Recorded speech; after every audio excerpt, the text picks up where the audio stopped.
Muito bem, seja muito bem-vindo, seja muito bem-vinda a mais essa aula de Direito Civil. Eu sou Juliano Mello, advogado nas áreas civil e criminal e, conforme anunciado previamente, nessa aula nós vamos tratar a respeito do seguinte tema: garantias contratuais. Nós vamos conhecer o que são aquelas garantias reais e o que são aquelas garantias pessoais. Primeiramente, é um prazer ter você aqui. Eu espero que você goste da aula, eu espero que você aprenda, eu espero que esse material ele possa te ajudar nos seus estudos e na sua atuação profissional. O que é que você vai precisar para acompanhar essa aula? Você vai precisar basicamente papel e caneta e do seu vade-mecum.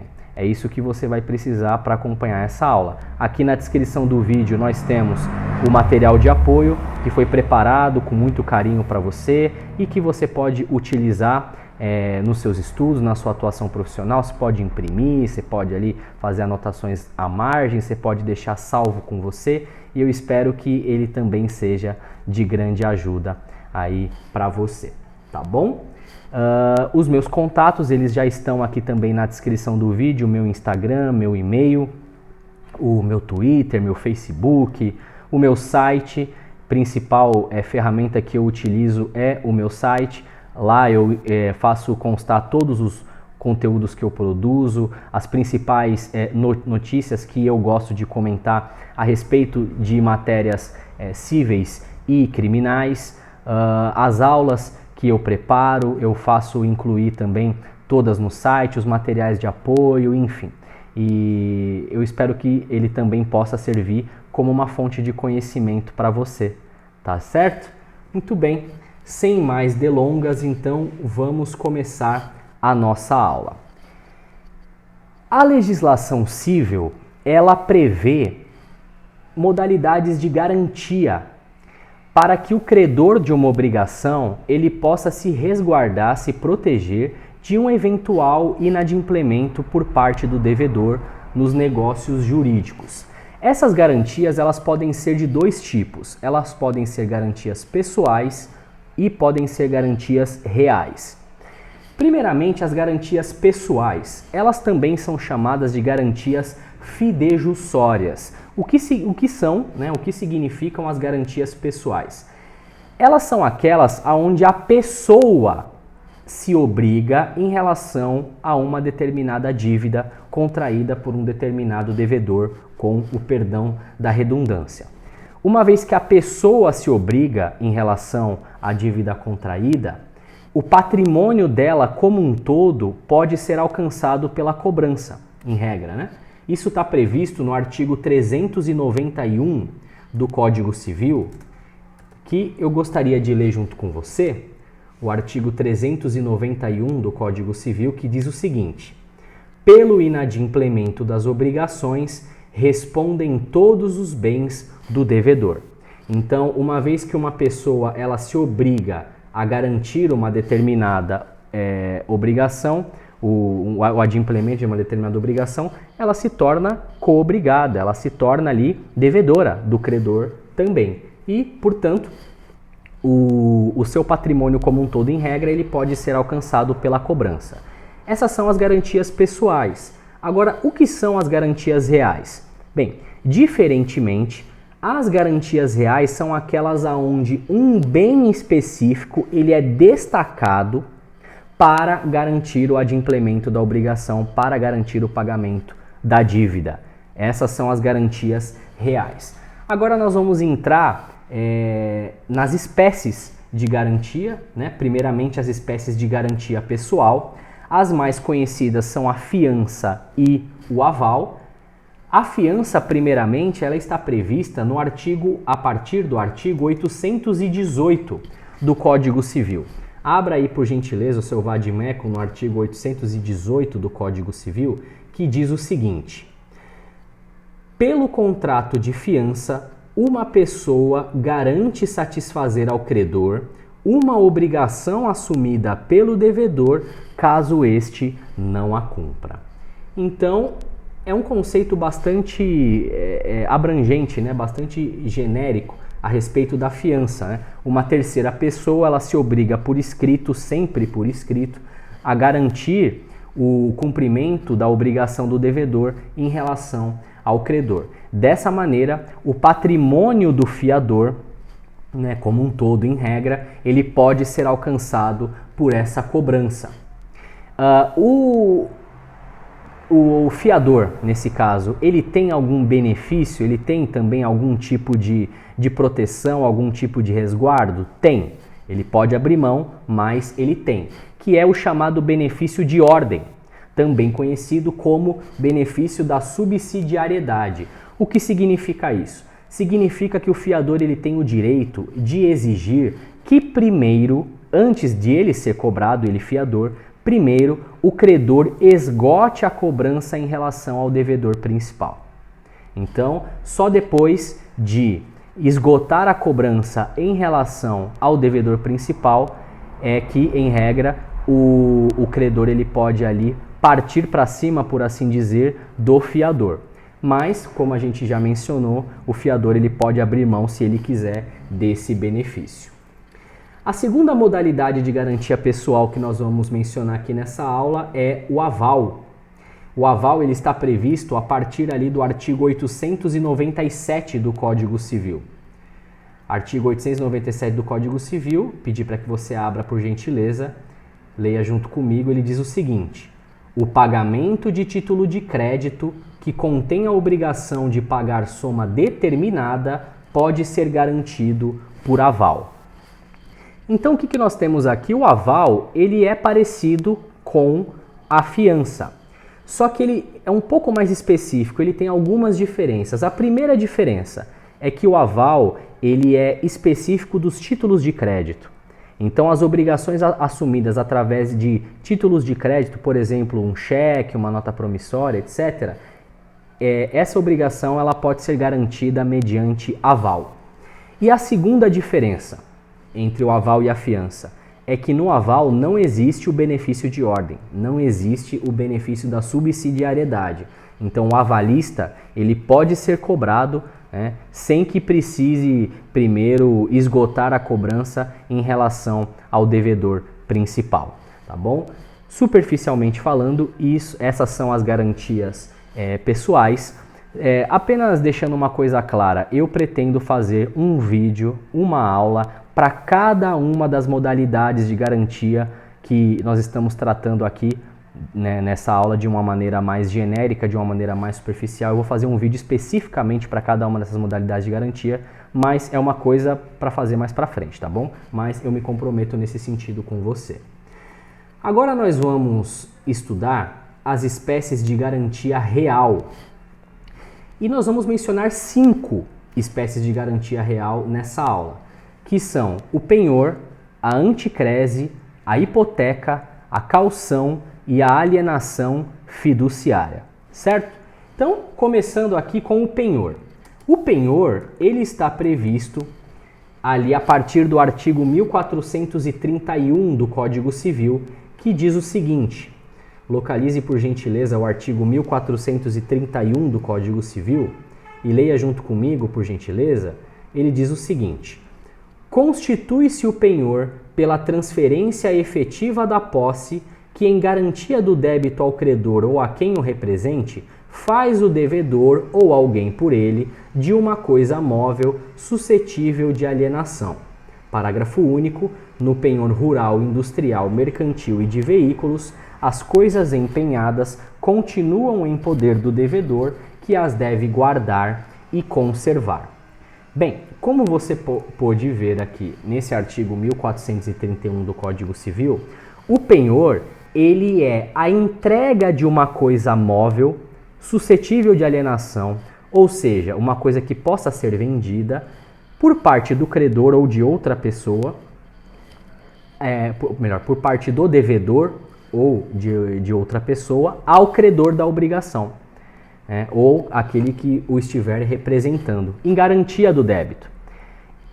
Ou seja, a posse dessa coisa móvel que serve para garantir o pagamento daquela dívida fica com o credor pignoratício em regra, né? Por que em regra? Porque existem ali as exceções que são o penhor rural, industrial, mercantil e de veículos. Obviamente você deve imaginar que se trata ali de coisas grandes, pesadas, difíceis de serem transportadas para lá e para cá. Nessas situações, as coisas empenhadas excepcionalmente continuam com o devedor durante o contrato de penhor, durante ali a existência daquela dívida pignoratícia, devendo ali o devedor guardar e conservar essas coisas a fim de não violar, não afrontar, não esvaziar o direito do credor. Certo? Isso é o penhor. É um contrato que sempre precisa ser registrado, etc. Superficialmente falando, isso é o penhor, a modalidade de garantia real conhecida como penhor. Anticrese é a segunda modalidade de garantia real que nós vamos tratar aqui nessa aula. A anticrese ela está prevista no artigo 1506 do Código Civil. Abra, por gentileza, o seu vade-mecum no Código Civil, artigo 1506. E leia junto comigo, diz o seguinte: pode o devedor ou outrem por ele, com a entrega do imóvel ao credor, ceder-lhe o direito de perceber em compensação da dívida os frutos e rendimentos. Então a anticrese, ela acontece quando o devedor ou outra pessoa em seu lugar entrega a posse de um bem imóvel ao credor para que ele possa perceber os frutos e os rendimentos em compensação da dívida. É muito simples de entender, certo? É óbvio que é muito lógico que a anticrese ela tem bastante detalhes, especificidades que nós vamos tratar num vídeo próprio, mas inicialmente, para que você saiba do que se trata a anticrese, é isso. Então, o devedor ou outra pessoa em seu lugar entrega a posse de um bem imóvel ao credor para que durante ali a existência dessa dívida, ele possa abatê-la, ele possa ali receber o seu pagamento através dos frutos e rendimentos oriundos do tal imóvel. Isso é a anticrese. Avançando, nós vamos falar agora sobre a hipoteca, a terceira modalidade de garantia real prevista, né, na legislação, que nós vamos mencionar aqui nessa aula.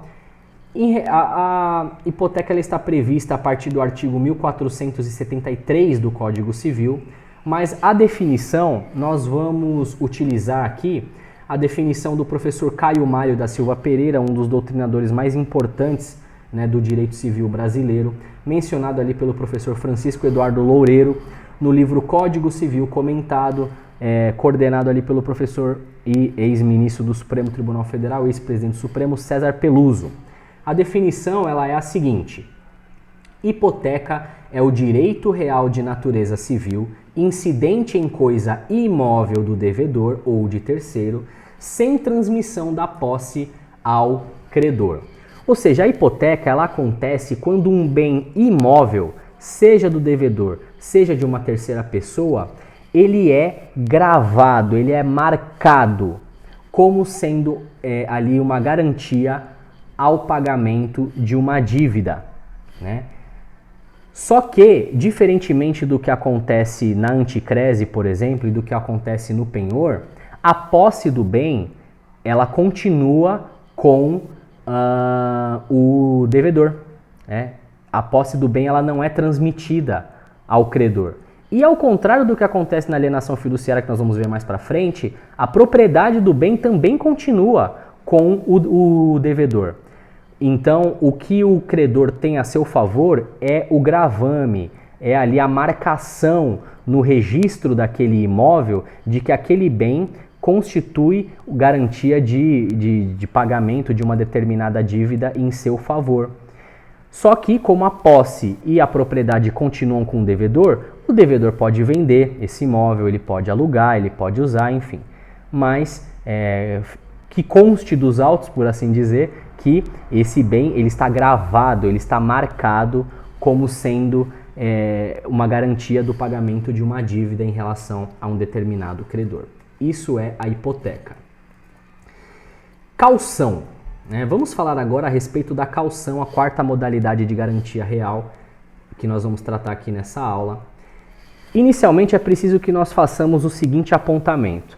Esse termo jurídico, caução, ele pode ser compreendido de duas formas diferentes. Uma forma mais ampla, mais genérica, mais abrangente, mais lato sensu, e uma outra forma mais específica, mais stricto sensu, né? Menos abrangente, mais restrita.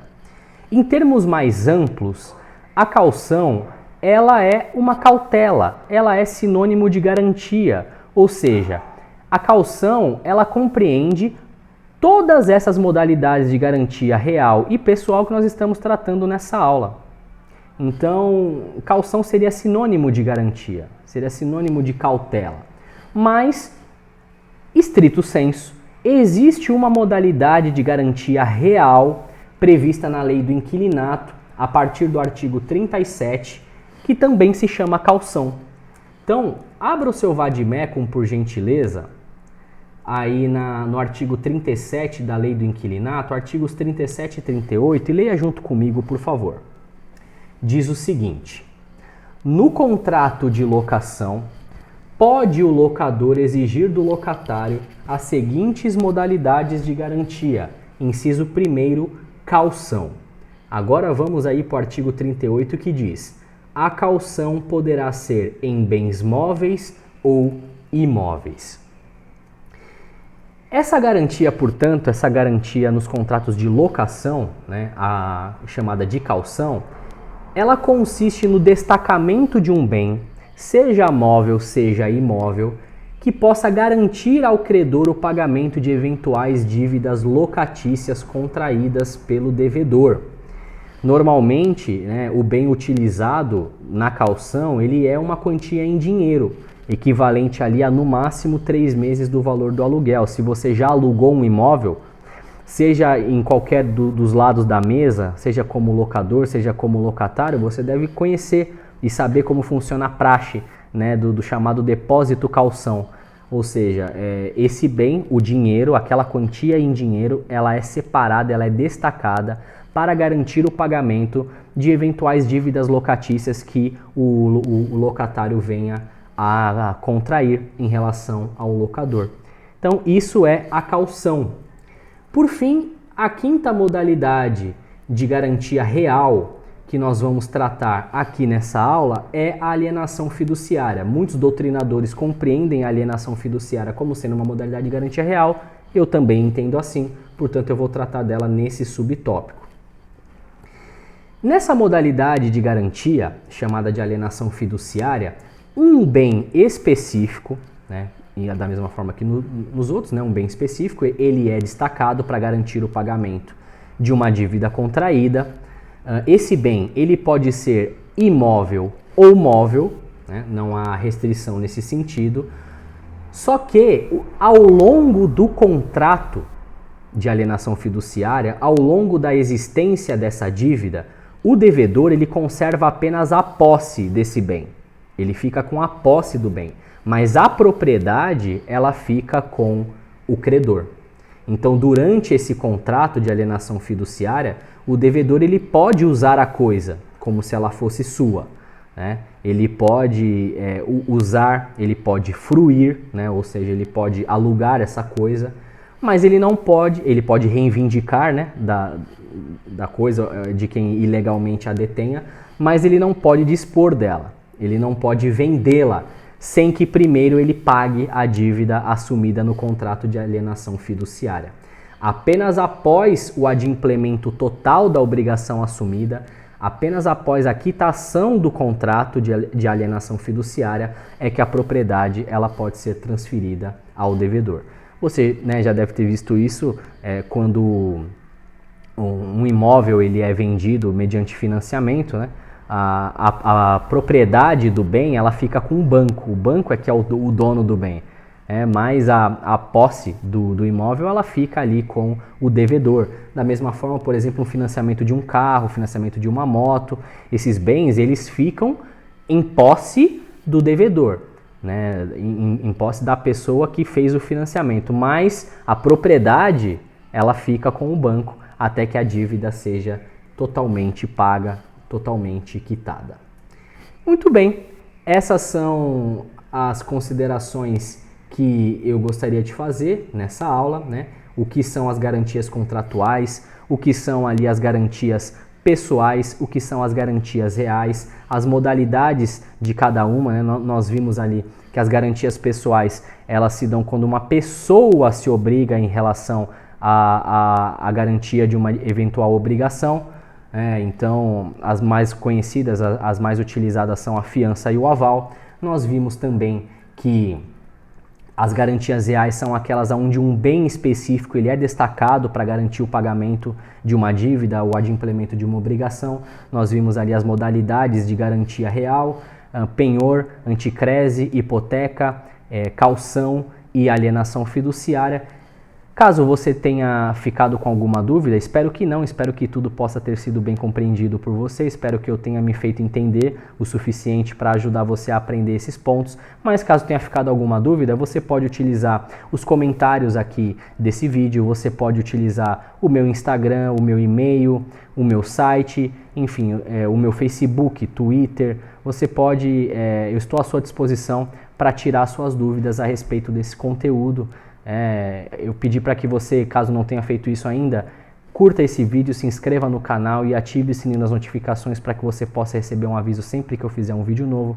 Também pedi para que você comente o conteúdo e compartilhe o conteúdo nas suas redes sociais e nos seus grupos de WhatsApp, assim você ajuda o meu canal a crescer. Tá bom? Muito obrigado pela atenção, foi um prazer estar com você aqui nessa aula e a gente se vê nos próximos vídeos. Um grande abraço!